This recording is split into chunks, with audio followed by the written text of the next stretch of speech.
Alright, it's 5:05. I'm going to pick up Jake now.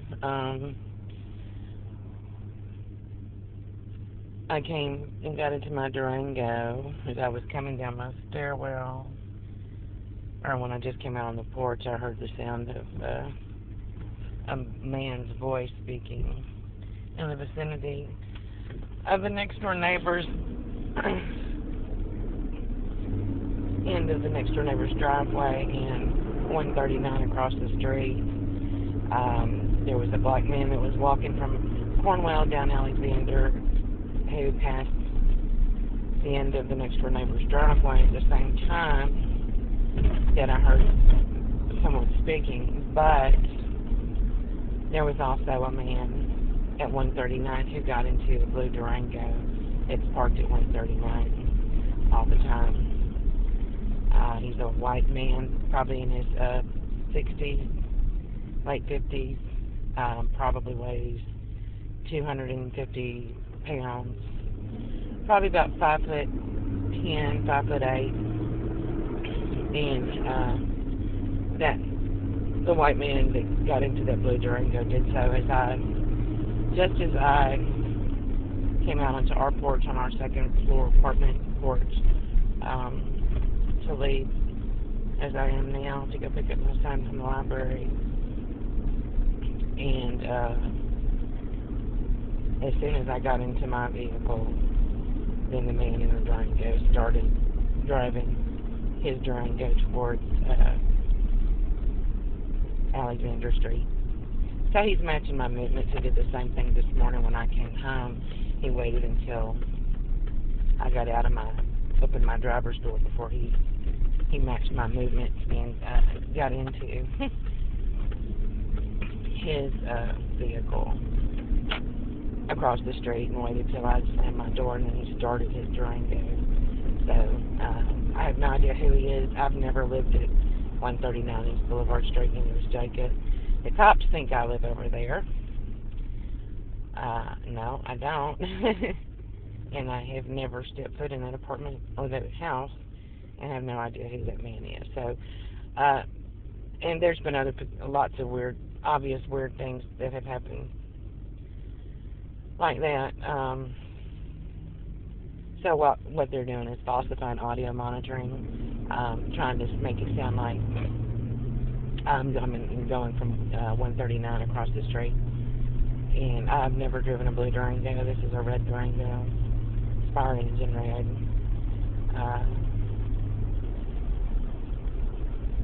So I go through this kind of stuff every day, and there's just so many people that just take me and Jake apart like this.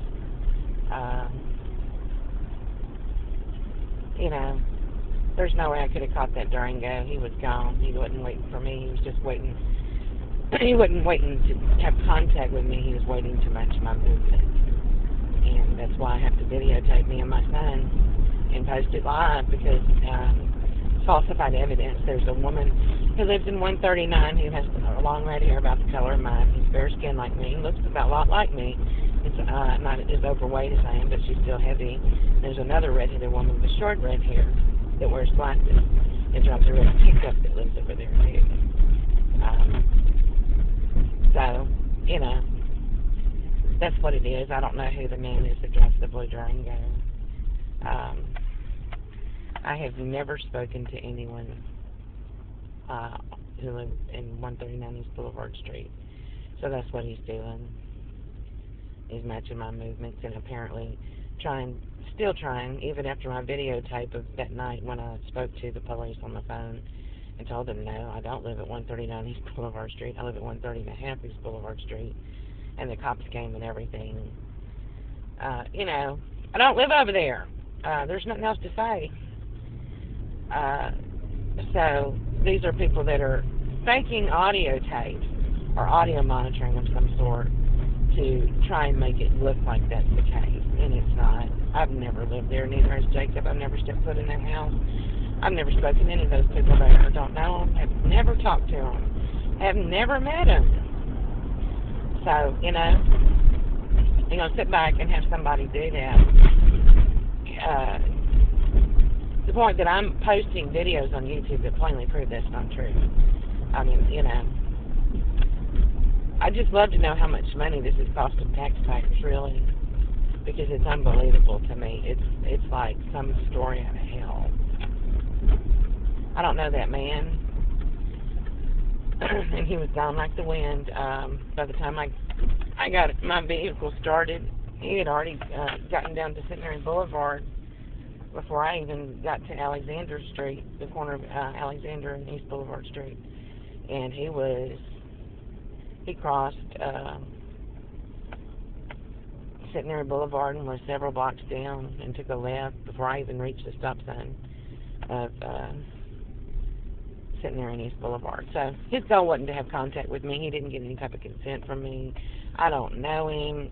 These are people that are doing nothing but just faking an administrative record. That's all. That's it. And I'm sure it's got something to do with money. And you know, the funny thing is, every place that I've lived, there have been lookalikes for both me and my son. And people swearing that they saw me and my son do this and the other. Plausible deniability, isn't it? You think? Or is it just some cheap shot at somebody pretending to be James Bond when they're really a dumbass? Really? This is pathetically stupid. I don't know that man. I've never given those people permission to do anything. I've never given anybody permission to participate or testify in any type of proceeding or hearing about me and my son. I've never been invited to participate or testify. I'm not going to go begging people that are pretending to be me to tell me what's going on, because they know they're not me, and they know that they're lying and presenting themselves otherwise. And what I know is that people, when they choose to be deceptive, don't just start telling the truth because you say, oh, I know you're lying. Right? And the cops know that, and, you know, what am I supposed to do? Excuse me, what's going on? All they're going to do is jump all over me and try to take authority over me, call me crazy, and kick me in the street if they don't beat me up, and threaten me with bodily injury. You know, that's what it is. It's so pathetic to do stuff like this, you know, to the point that I can videotape it with a camera on my phone, and prove it. You know. So what? It doesn't matter, really? How about this? Knock off the double O dumb fuck games and be straight with me. You know, how about that? Because nobody would be going to this kind of trouble if it didn't have to do with money. Follow the money, you'll find the motive. That's what I think.